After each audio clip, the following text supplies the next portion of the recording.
ఒక అభిమాని, అది కూడా మామూలు అభిమాని కాదు.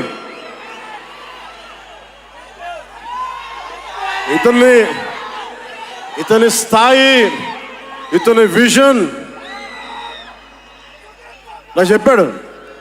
జానీ సినిమాని చూసి ఆ హెడ్ బ్యాండ్ కట్టుకొని ఒక 4 రోజులు తీయలేదు. వాళ్ళ అమ్మగారు తిట్టి దాచేశారండి. ఆ పిచ్చి పట్టుకుంది. సినిమా తీయాలని చెప్పి సాహో సినిమా తీసిన తర్వాత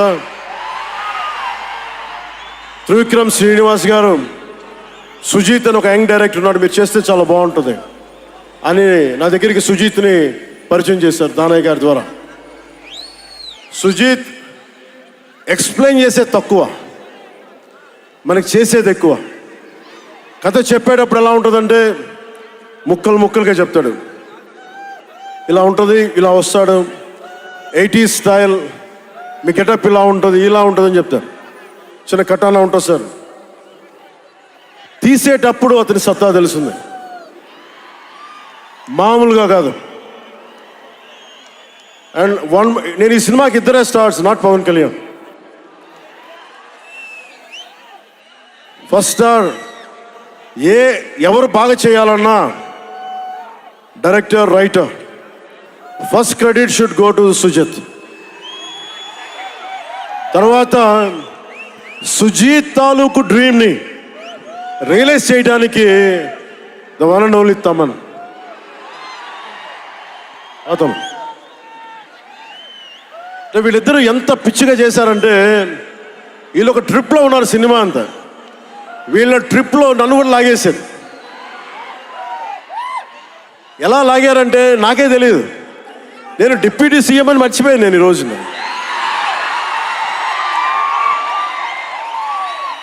మీరు ఊహించుకోండి,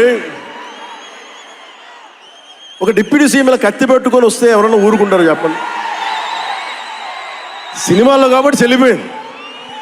కానీ ఇది మన ఖుషీలో ఈ కటానాని నేను ప్రాక్టీస్ చేసిన కటానా ఫీల్ చూసి నాకు ఇది కావాలి, ఎలా చేద్దాం, దీని చుట్టూ ఒక చక్కటి కథ అల్లి సినిమాని మీకు రంజింపజేసేలా యాక్షన్ కట్ కానీ స్టైలైజింగ్ కానీ చాలా బాగా చేశారు అది. అలాగే డిఓపి రవిచంద్రన్ గారు క్లాసిక్ విజువల్స్ తోటి, మనోజ్ పరమహంస గారు, వీళ్ళిద్దరూ చాలా బాగా వర్క్ చేశారు. ఇంకొకళ్ళు సువి పాటినారు కదా మీరు, ప్రియాంక అరుల్ మోహన్. ఒక 80s ప్రియాంకాజీ ప్లీజ్ కమ్.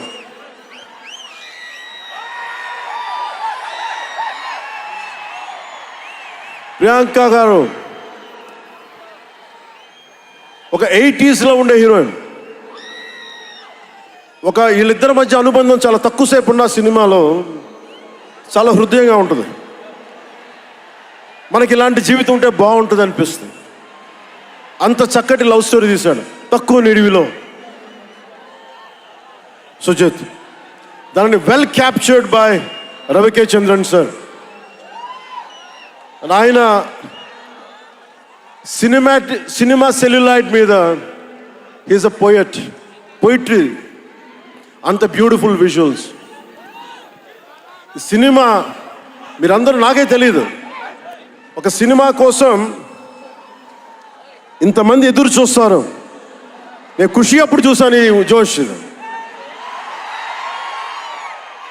అలాంటి జోష్ మళ్ళీ సినిమాలు వదిలేసి పాలిటిక్స్కి వెళ్ళిపోయిన తర్వాత మీరు నన్ను వదలలేదని నాకు అనిపిస్తుంది. నాకెంత అరే, మీరు కదా నాకు భవిష్యత్తు ఇచ్చింది. ఈరోజు జనంతో కొట్లాడుతున్నాను, పాలిటిక్స్లో కొట్లాడుతున్నాను, మీరు ఇచ్చిన బలం కదా. But when it comes to cinema, ఆమె సినిమా బఫ్, సినిమా ప్రేమికుణ్ణి. సినిమా తప్ప నాకు, సినిమా చేసేటప్పుడు సినిమా తప్ప నాకు వేరే ఆలోచన ఉండవు. పాలిటిక్స్ చేసేటప్పుడు పాలిటిక్స్ తప్ప నాకు మళ్ళీ వేరే ఆలోచన ఉండవు. ఈ సినిమా చేసేటప్పుడు సినిమాని ఎంత బాగా చేయాలి, డైరెక్టర్ చెప్పింది ఎంత బాగా చేయాలి, నాకు తెలియదు జపనీస్, నా చేత పట్టుబట్టి జపనీస్ నేర్పించాడు ఇతను. ఇలాంటివన్నీ చేశాడు. And specially I would like to thank Sujeeth's team of directors, his direction team. What a brilliant youngsters. ఇలాంటి టీం కనుక నేను డైరెక్షన్ చేసే టైంలో ఉండుంటే మేబీ నేను పాలిటిక్స్కి వచ్చేవాడిని కాదేమో. అలాంటి beautiful team. And Thaman music support from మణిగారు కావచ్చు, ప్రతి ఒక్కరు కూడా his team. I don't know each and everybody's name, but I know each and every one's contribution. They have done a phenomenal job. నేను చిన్నప్పుడు ర్యాప్ సాంగ్స్ వినేవాడిని, రమణ గోకుల వీళ్ళందరితోటి ఇవన్నీ చేసుకుంటే. తమన్ ప్యూర్లీ వీళ్ళందరూ మన తెలుగు వాళ్ళేనా అన్నాను.